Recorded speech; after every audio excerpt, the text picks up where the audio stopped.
Ya, selamat datang kembali di channel gue dan ya kembali lagi kita di konten Mikey Ball. Ya, kali ini gue akan membahas dulu untuk review match day weekend kemarin dimana harusnya gue bikin hari Senin tapi karena gue mengalami sedikit masalah di apa ya di bahu kanan gue, jadi agak kayaknya otot dikit ketarik, jadi ya membuat gue harus nunda untuk bikin video reviewnya. Jadi ya terpaksa hari ini gue harus, bukan terpaksa sih, jadi mau nggak mau lebih tepatnya gue bikin video hari ini gitu. Nah, jadi ini gue bikin dulu untuk reviewnya, nanti next ada video lagi untuk preview Liga Champions, jadi kalian tunggu aja apa preview untuk Liga Champions week terakhir ini di group stage. Oke, kita langsung bahas dulu. Kita ke yang pertama, West Ham versus Chelsea. Ini Premier League dulu ya. Gimana ya? Gue harus bilang ya ini balik lagi sih, memang Chelsea ini ketika gue sih udah bilang ya, kalau misalnya lini tengahnya Chelsea ini banyak yang meninggalkan posisinya, itu gak ada penyeimbang sama sekali di tengah, mau either itu Jorginho atau Kante. Nah, ini kembali lagi kelihatan bahwa ya udah nggak bisa lagi lo pakai 3-4-3 karena ya dengan susunan pemain yang lu kasih gitu, ini praktis gak ada yang nyimbangin gitu. Dan ya kelihatan banget kayak Reece James itu mainnya juga gak kelihatan sama sekali. Marcos Alonso ya so-so gue bilang.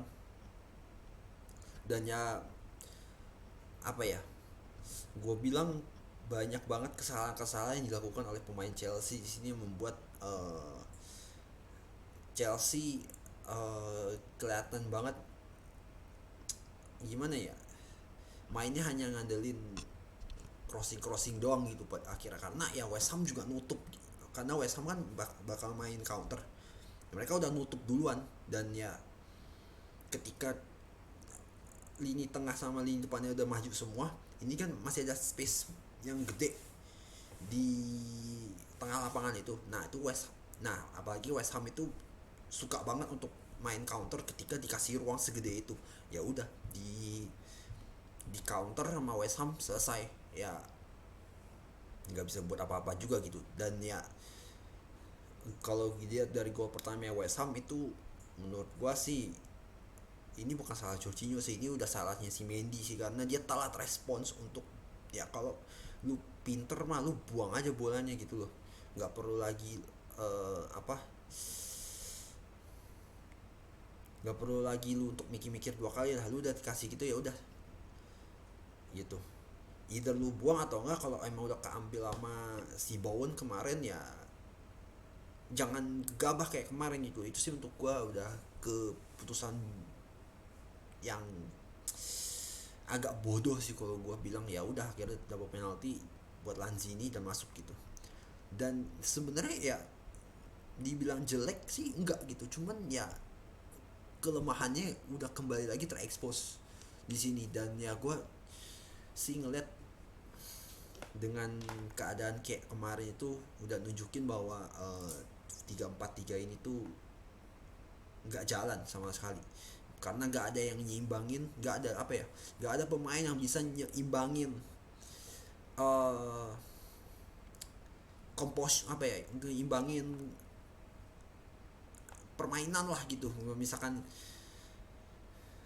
kalau udah nyerang semua gitu, 7 pemain udah di depan, ya nggak ada yang nyimbangin di tengah gitu loh. Ya akhirnya ya West Ham bisa enak banget untuk nge-counter gitu. Dan ya layak menang untuk West Ham.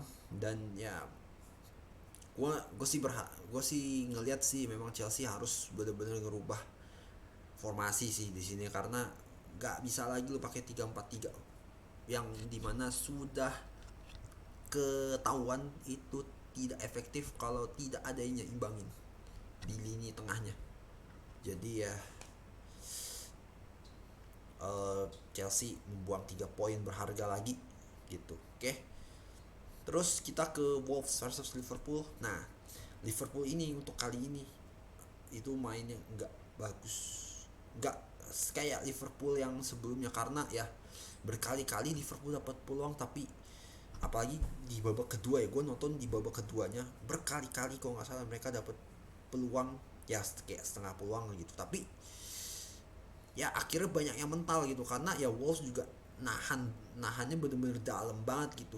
Nah, cuman di sini ya harus digaris bawahin tuh, ketika lu bertahan terus-terusan ya ngandelin counter doang, ya kalau lu nggak dapet timingnya, apa ya, nggak dapet timing, nggak dapet momentum untuk nyerang baliknya, ya udah selesai, lu akan digempur terus-terusan, dan tinggal tunggu lu kapan akhirnya kemasukan gitu. Dan ya kejadian gitu bahwa gol liver apa ya, si Origi ini syarat keberuntungan, ya udah gitu loh. Ya sesekali ya mereka main jelek dan menang beruntung begini, ya it's fine lah, karena ya memang lagi down juga gitu. Dan ya plus juga ketika Salah sama Mane nggak perform, ya udah emang sistemnya nggak jalan gitu loh. Tapi ya Liverpool di sini ya gue bilang luck, apa ya, they were very lucky to won that game gitu. Ya udahlah gitu, mereka dapat 3 poin walaupun hoki, ya udahlah. uh, Sesekali mereka menang kayak gini ya, it's it was fine lah gitu loh. Ya kadang ya tim-tim besar yang performanya udah bagus sampai gue lihat 7 sampai 8 pertandingan gitu, ya sesekali down kayak lawan West Ham atau lawan Wolves sekarang, ya udahlah, anggap aja bukan harinya lah gitu. Oke. Terus ke Watford City 1-3, ya gue nggak heran. Murni dari permainan si City jauh lebih unggul, walaupun gue nggak nonton, tapi ya gue sih udah ngeliat ya City jauh pasti akan lebih unggul. Nah, MU versus Crystal Palace. Nah, ya sebenarnya kalau dibilang, gue sih bilang di preview kemarin gue nggak bisa berharap banyak sih, karena Rangnick baru pegang tim ini untuk pertama kalinya, jadi ya tidak terlalu berharap banyak. Tapi yang jelas di sini yang kelihatan adalah pola permainan tuh berubah, dimana ya Bruno Fernandes udah nggak lagi bener-bener berperan total gitu, tapi udah kebagi lah porsian tugas dia gitu loh. Dan ya gue lihat lebih banyak pressing gitu loh, lebih banyak pergerakan pemain yang apa ya, yang terlihat lah pas kemarin itu lawan Crystal Palace, yang mana itu akhirnya memperkecil lah ruang buat Crystal Palace melakukan strateginya mereka gitu. Jadi Crystal Palace pun akhirnya jadi kesusahan untuk nyerang. Itu sih yang gue lihat dari MU, bahwa ya permainan mereka udah mulai apa ya, udah mulai terlihat lebih baik lah gitu dari segi pola permainan, karena mereka mainnya jauh lebih apa ya, jauh lebih terlihat dengan pressing yang mereka lakukan.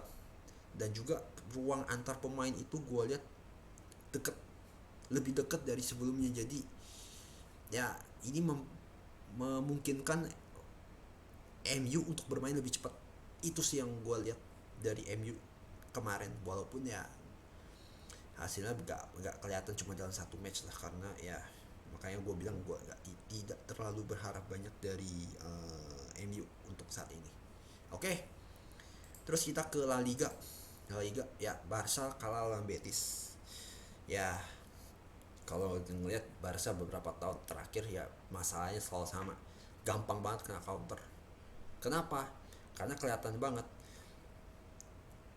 lini tengah sama lini belakang tuh ada space yang cukup gede gitu, ada gap lah yang cukup gede, dimana ya ketika mereka kena counter karena space ini kan pemain tengah telat untuk turun, selesai, keburu lini tengahnya masuk, tapi udah lini tengahnya Barca ya in this context udah baru masuk, tapi udah keburu Betis menguasain apa ya, area belakangnya Barca ini. Jadi ya ini permasalahan yang kembali lagi terlihat dari Barca.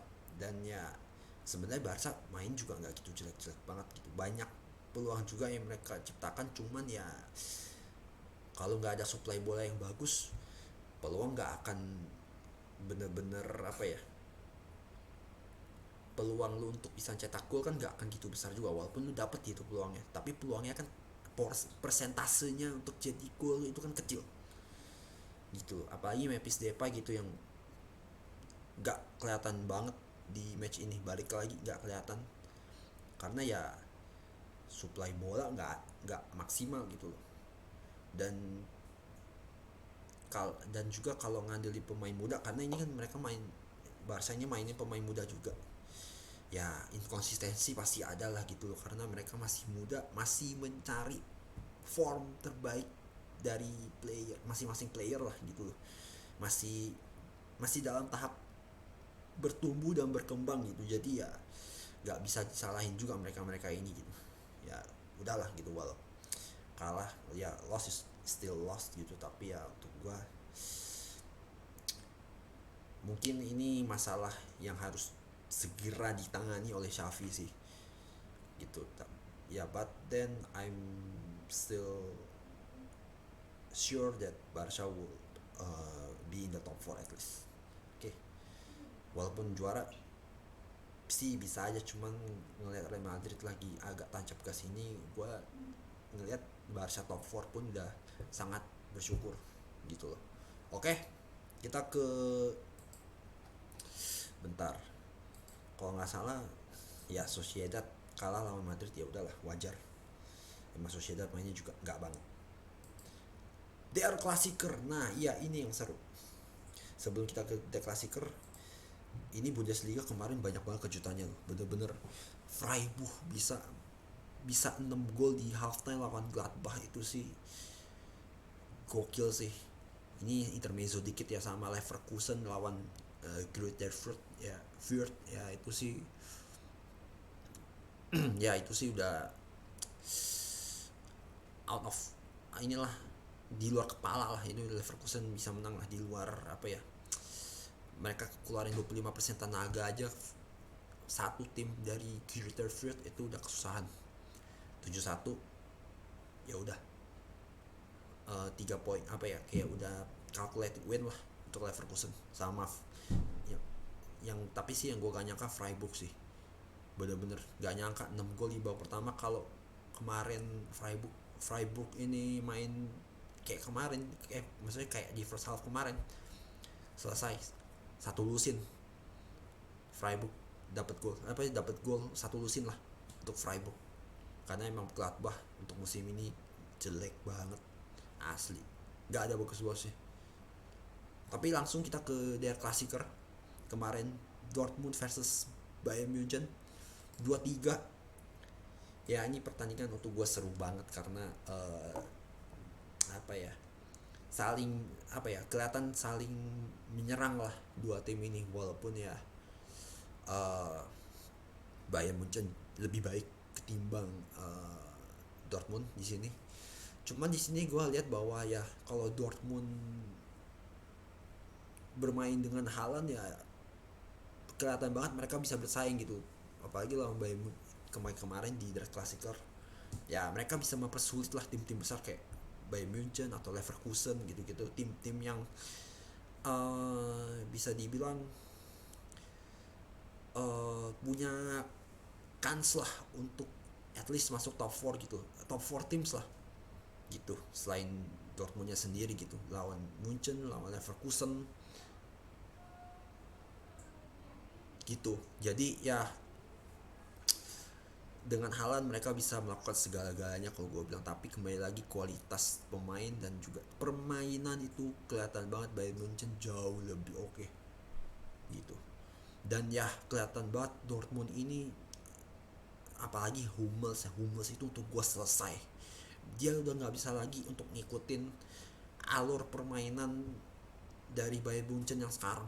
Bener-bener kelihatan banget banyak error lah, terus dia melakukan blunder yang nggak perlu gitu, pakai acak. Apalagi di babak kedua tuh itu bener-bener ya asli hancur lebur banget ini Hummels ini. Terus kayak Dan gue gak ngerti juga sih kenapa Marco Rose seneng banget sama 3 kayu matinya dia ini, selain Hummels, Emre Can, Daud. Ini 3 pemain ini gak kelihatan semua perannya sama sekali. Apalagi Daud tuh, gue bener-bener benci banget sama ini pemain. Bener kerja sedikit, tapi bukan kerja sedikit, mainnya kayak ayam ayam nyari induk, gak jelas sama sekali ini anak. Bener-bener gue gak paham lagi lah mesti Daud ini, dan kenapa masih dipasang sama Marco Rose. Gue masih gak habis pikir sih gitu. Emre Can juga yang mainnya serampangan begitu. Belum. Terus yang kelihatan jelek banget itu Akanji. Itu sering banget telat untuk nutup pergerakan dari pemain Bayern Munchen, terutama untuk nutup Lewandowski dan kawan-kawannya. Jadi untuk gua, Dortmund kalau terus kayak gini, bukan gak mungkin mereka bisa kalah saing sama paling dekat Leverkusen lah itu, karena Leverkusen dari segi permainan jauh lebih baik ketimbang Dortmund. Dan untuk Bayern Munchen sendiri ya gimana ya, gue bilang gak adanya Kimmich ini ngaruh banget. Bener-bener kelihatan banget ada instabilitas di, ada ketidakseimbangan di lini tengahnya Bayern Munchen sih. Untuk lini yang lain, lini belakang, lini depan oke lah fine, tapi kalau di lini tengah ini gak ada kayak ibaratnya yang menyeimbang, kayak penyeimbang lah gitu, which is di sini Kimmich. Dan yang kemarin dimainin tuh kalau nggak salah Tolisso satu match itu, dan Tolisso itu mainnya so-so banget, so-so cenderung jelek kalau gue bilang. Apalagi dia kelihatan banget perannya kayak sedikit banget, dan ya sedikit intermezzo gitu. Depan gawang masih gak bisa golin, padahal udah kosong blompong gitu. Aneh bener ini pemain buat gue. Tapi karena emang udah gak ada opsi lagi gitu selain Kimmich ya, yang harus absen ya mau nggak mau Tolisso gitu, karena emang udah nggak ada lagi pemain lain yang punya peran mirip dengan Kimmich gitu. Tapi kalau misalnya andaikan nih Kimmich dimainin dari awal, gua rasa Dortmund udah nggak bisa ngapa-ngapain lagi, bener. Bahkan dengan 3 kayu apa ya, lagi lu main Dortmund mainin dengan 3 kayu mati ini selesai, udah setengah kaki buat Bayern Munchen lah gitu loh, setengah kaki di depan ya. Dan gimana apa ya, bentar, mungkin kayaknya itu aja deh yang pengen bisa gue sampaikan. Terima kasih yang udah nonton konten gue review kali ini, dan sampai ketemu lagi di Mikey Ball berikutnya. Ciao.